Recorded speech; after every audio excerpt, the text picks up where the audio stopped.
Bonjour à toutes et à tous et avant toute chose, laissez-moi vous souhaiter une merveilleuse année 2026, que cette année, nouvelle année, vous apporte la clarté, la réussite et puis l'alignement avec qui vous êtes vraiment.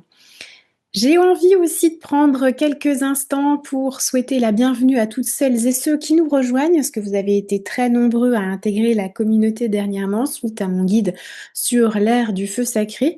Si jamais vous ne l'avez pas vu, je vous le mettrai en barre d'infos. C'est pour un petit peu vous donner toutes les infos sur l'année 2026. On vient d'entrer dedans. En plus, en astrologie chinoise, on n'est pas encore tout à fait dedans puisque c'est au mois de février. Donc voilà, nous sommes à l'aube, là, vraiment du début. Donc je sens que vous le sentez aussi sûrement, vous. L'énergie, elle est électrique. On a cette envie de renouveau. On a cette envie de départ et puis en fait en même temps on voit que les énergies elles sont pas encore en place. Pourquoi? Parce que en fait c'est un petit peu contradictoire, mais le mois de janvier on va nous demander de ralentir. Alors ça va être tout le sujet de cette vidéo parce que janvier c'est un mois piège. Si on ne le comprend pas bien, eh bien votre tête elle va vouloir foncer. L'excitation de 2026 vous allez la ressentir, mais énergétiquement vous n'allez pas encore être prêt parce qu'on est encore en hiver. Donc ce mois de janvier est le mois du bœuf de terre yin. Et si vous forcez maintenant, vous allez arriver épuisé à la ligne d'arrivée. Et on sait que c'est pas ce qu'on veut. Alors aujourd'hui, on va voir ensemble comment utiliser ce mois de janvier, non pas pour sprinter, mais pour solidifier votre année à venir. Alors, on va d'abord regarder l'ambiance un peu générale. On entre dans le vif du sujet. Ce mois-ci, c'est vraiment une influence forte parce que si on visualise bien l'image qui est là, hein, je vous l'ai mis, c'est une image du buffle de terre, la terre en plein hiver. Alors le bœuf, lui, c'est de la terre gelée ici parce que la terre, elle est de stockage. C'est le coffre-fort et c'est la fin de cycle. Et cette terre yin, c'est la terre du jardin, c'est la terre fertile, mais qui demande un peu de patience parce que, comme dit, elle est encore gelée. Donc, l'ambiance générale, eh bien, c'est une construction lente et réaliste. On va mettre dehors un petit peu de côté l'impulsivité et puis la précipitation, en tout cas pour ce mois de janvier. Ici, on va nous demander de faire des choses de manière structurée, étape par étape, et on va ressentir aussi une forme d'énergie plutôt dense, mais stable. Donc, pas de vitesse, pas de prise de risque inconsidérée, on parle plutôt d'endurance. C'est comme construire une maison, on pose pas à pas les choses, d'abord les fondations, puis ensuite le toit. Eh bien, janvier, c'est le moment où on coule le béton. Ça a l'air immobile, ça bouge pas, c'est triste parce que la couleur est grise, mais c'est l'étape vraiment cruciale pour bien démarrer l'année et du coup qui va bétonner l'année, qu'elle le dire, poser bien la fondation. L'idée de ce mois, c'est d'avancer pas à pas en considérant en fait ce qui existe déjà. Et c'est un mois qui va nous demander d'être ancrés dans le moment présent et surtout d'être honnête dans ce que nous vivons.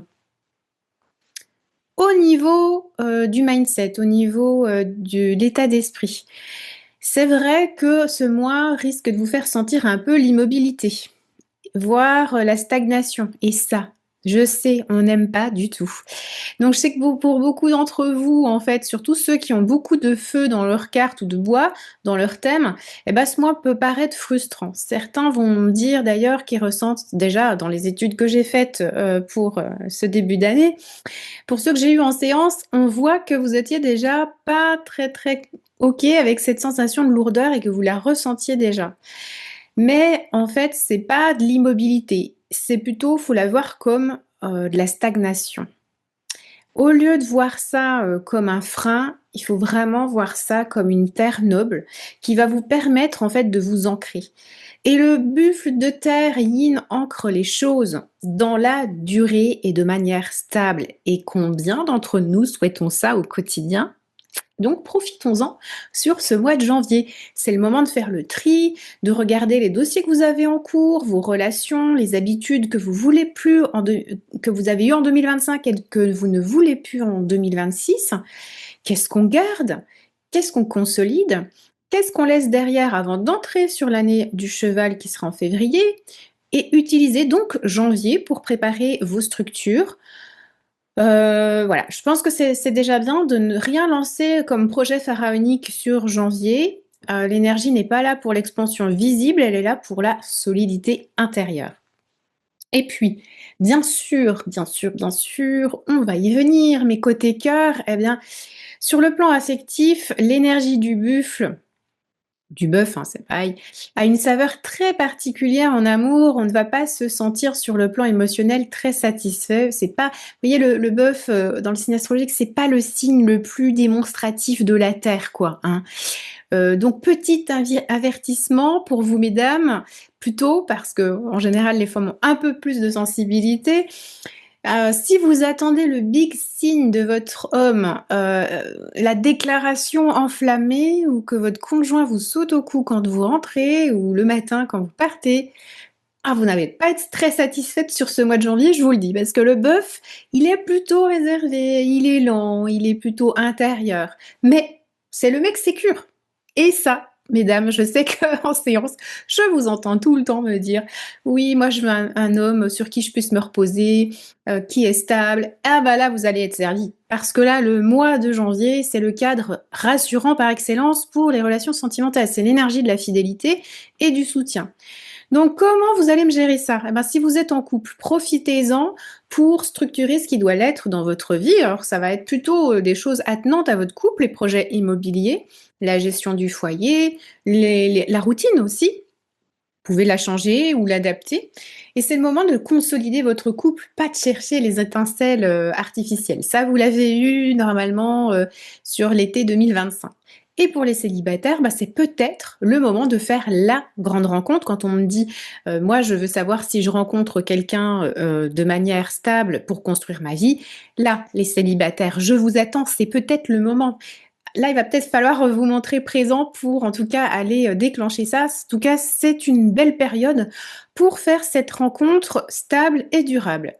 Parce que c'est vraiment, ouais, je pense que le bœuf peut vous amener ça et beaucoup de réflexion. Donc, vous allez bien gérer est-ce qu'il est pour moi ou pas. Voilà, en tout cas, ce que je peux vous dire côté cœur.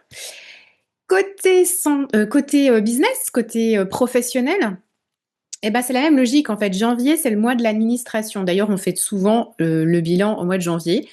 Enfin, ça s'étend, mais en général, c'est au mois de janvier, de la comptabilité, de l'organisation. Alors, d'accord, c'est pas très très sexy, hein, dit comme ça, mais c'est indispensable. Pourquoi? Parce que ce qui arrive en février, cheval de feu, je vous le rappelle, va aller très très vite. Donc, ça va être de l'énergie très volatile, très passionnée, très rapide. Donc, si vos bases ne sont pas carrées en janvier, vous allez voler en éclats en mars, quoi. Donc, en février, donc au travail, parce que moi je suis déjà, vous voyez, happée par l'énergie de février. Donc au travail, vous pouvez fermer les dossiers qui ont été 2025 à faire, organiser votre agenda, fixer de nouveaux objectifs, les clarifier et de ne pas surtout prendre de décisions, je vous rappelle, en janvier, sur un coup de tête. Hein, on calme tout ce qui est impulsion, tout ce qui est rapide. Voilà, donc pour résumer ce mois de janvier, on accepte le paradoxe. On est en 2026 sur le calendrier, mais on finit l'hiver énergétique, donc on utilise cette terre de feu pour s'ancrer. On ne court pas, on marche et on marche droit.